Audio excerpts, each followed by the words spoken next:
again why men find it so hard to talk about mental health. Kai took a quick hiatus from his hiatus to come out and tell us what he's been dealing with, and that is his mental health and just trying to reconfigure his brain and his mindset. And you know what the internet did, specifically men on the internet? They came out in droves to say, since Kai is a multi-millionaire with the easiest job on earth, he should not be dealing with mental health issues, and that he actually is just using this as a ploy to sell a new product to his peon followers. Bruh, how do we expect men to feel comfortable actually opening up and sharing their feelings and sharing what they're going through, which is literally a bunch of men in this loneliness epidemic? The yourself rates are at an all-time high, and y'all continually prove why there's not a safe space for men to do this. Bro dropped that he is reading more and it's been helping him improve his mindset. And somehow a post clowning Kai for reading got 13K likes. Like, I'm convinced our generation, I'm Gen Z and Gen Alpha below me, is just obsessed with hating those that are more successful than you are. And it's only because you feel slighted by a system that is not delivered on its promises. You were taught to believe in this system, this dream, that once you reach a certain age, you will be well off, able to buy a house, able to be debt-free and provide for your family. Times have changed, but instead of people being mad at the system, they just take it out on those that are doing better than them. And it's so tired and so corny, bruh. Who have no difference in ability than Kai Cenat, yet you lash out at Kai's mental health status for your own shortcomings as opposed to questioning why you're in the state you're in. Like, we've seen tons of creators, most notably Etika, who was honestly Kai Cenat before Kai Cenat, deal with mental health issues where it did not end well at all, and yet the lesson is still not learned. In this day and age where we keep pleading for men to go to therapy, take mental health seriously, open up to one another, open up to other men, I don't see how that is going to be a possibility when this is the response to one of the most unproblematic people on the internet. Like, I don't know, man. This is just very disheartening. I'm going to keep being that resource for my guys, keep being that resource for my bros, and keep opening up my damn self, because I do understand the importance of mental health. But we have to do better if we actually want to see a change in the men in our generation, because this is not helping anything but making it easier to hate one another. And we do not need any more of that right now, like, at all. The internet just proved one. All right.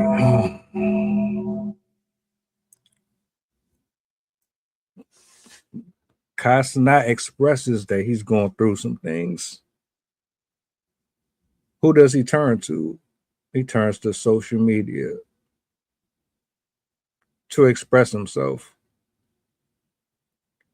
Many of us don't have a circle at home. Many of us don't have even that at all. Sometimes you just left alone to your thoughts in a room, in a space. He decides to go to the public and say, look, everything is not okay. In turn, you get people trolling, you get people making jokes. They don't take you serious. They don't even think that, oh, it's possible for you to go through anything. You're not hurting. You're not suffering. You're not struggling. Oh, because you're a man, because you have muscles, and because you can bench press 200 pounds and you gross over $250,000 a year, you don't have any problems. There's no possible way that you could be going through anything.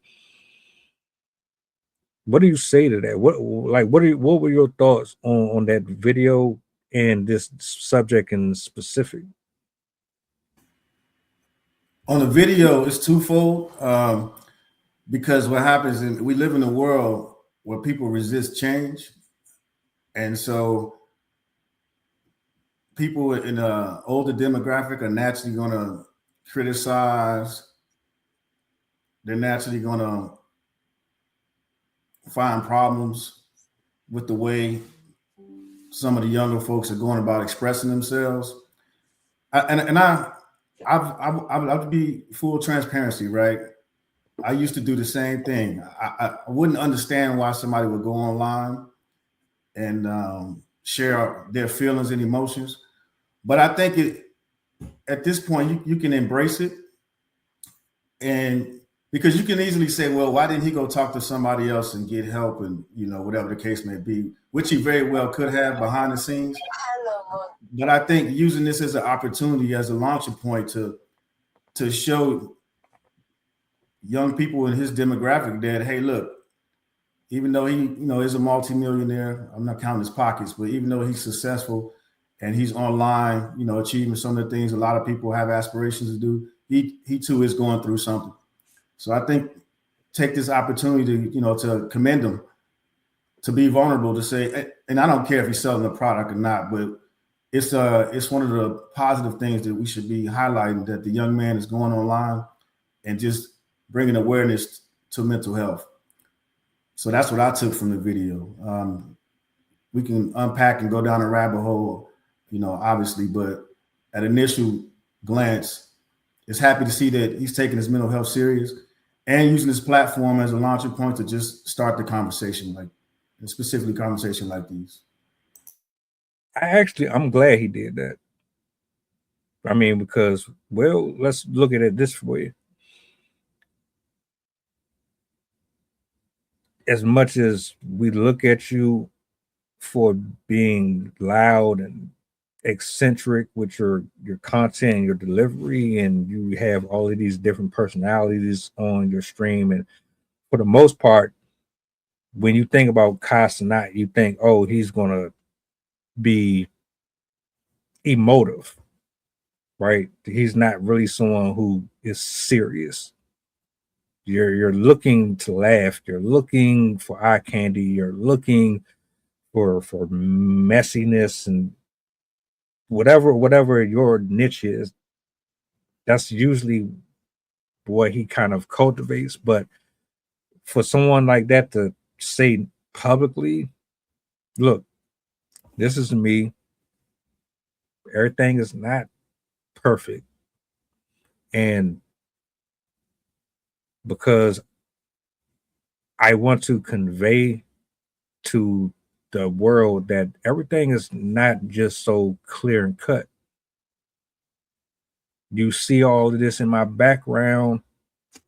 You see me hanging out with all of these people, but at the end of the day, I'm still human.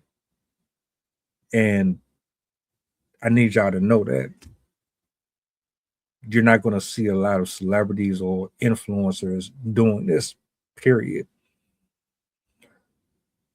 If anyone looks at this and says, oh, this is just for publicity, I'm just really trying to get a specific audience over here to monetize off of, that's debatable. It's messed up, right? Because there are people who do it. But I personally, I don't care if it comes off as if it's for promotional purposes or not. Someone is reaching out, or they're attempting to say, look, I'm here. Someone reach out a hand, and you make joke and make light of it, that's a problem. And Michelle and Tiffany, you brought up some good points as well. We grew up that way. I know I did. You're not supposed to feel nothing. You're just supposed to be a machine. Period. But having that attitude and that mindset, it turns you into a cold and callous person. You don't know how to interact with other people. You know how, but you don't know how. Because there's parts of you who are still struggling with the concept that it's okay to feel and it's okay to actually be vulnerable. Because if you are vulnerable, then by default, you are persecuted and sentenced to a life of degradation and disrespect by everybody involved because you come off as soft, come off as weak. You're not a protector. You can't lead. You can't give advice. You can't be a contributing factor to someone's growth because you are showing that there's a side of you that feels like you're not supposed to feel nothing. So I don't know. I salute him for it. I don't even want to focus on this idea that he's just trying to promote. I think that's corny. The comment section sometimes can really be childish as hell. Just because I don't know you or I don't really rock with the content or whatever the reason is, if somebody is publicly saying I'm not right in the head or something's going wrong or going on with me, why would you offer in return this adolescent crap in response to somebody screaming out, I need help? Are you? Yeah. So, and again, it's, like we talk about society, man, and the stigmas that get placed on the people, and specifically men.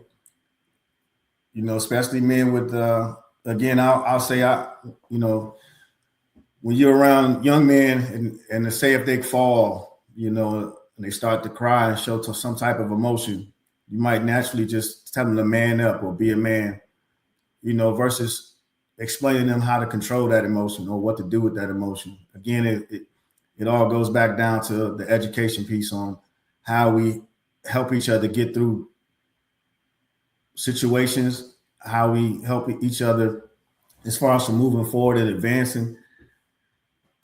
Because the issue is when you reinforce that idea, it's kind of showing that vulnerability is a sign of weakness. And I think that's some of the issues that we have. And like you mentioned, it just teaches you how to be cold, and you grow up thinking vulnerability is an issue, thinking fear is an issue, and not properly knowing how to process those emotions is we kind of setting ourselves up for failure along the way. And then, also, when we get older as well, that tough guy routine, it's not tough ignoring your emotions and your feelings, more or less is ignorant. And that's those learned behaviors that we have to unlearn, especially as we get older and we go through, life experiences, and we're figuring it out as we go along. And I think we've gotten to a point in society where we've identified, hey, that's obviously a problem. We need to course correct and find a different pattern, how we're moving forward. So, and again, having these conversations like this is where it started. Definitely, for sure. My pops used to try to reach out to me a lot, and I didn't know how to. I mean, one, because he wasn't biologically my parent. That affected me oddly enough because it's like, damn, this man is actually he all I know, and he's trying to get me to tell him about how my day was at school and this, that, and the third, but I don't know how to approach it. He made the space available, and I regret never actually talking to him because it was like you're always told to you don't snitch, you don't report, you suck it up, and then you just keep doing what you're doing. If you bring other people involved in your issues, then you're going to have to face the consequences from everybody else. You go back and you tell on this person, or you talk about bullying from this person, or you tell your parents about what happened with this, or you get met with it's almost like you get punished for doing things that you're supposed to do against the things that are actually the problem. And that's where I eventually at some point started to understand that's been holding me back. It holds a lot of people back. You ruin relationships. It messes up business. It messes up friendships. It disables and creates this scenario where every time you start to get close to somebody,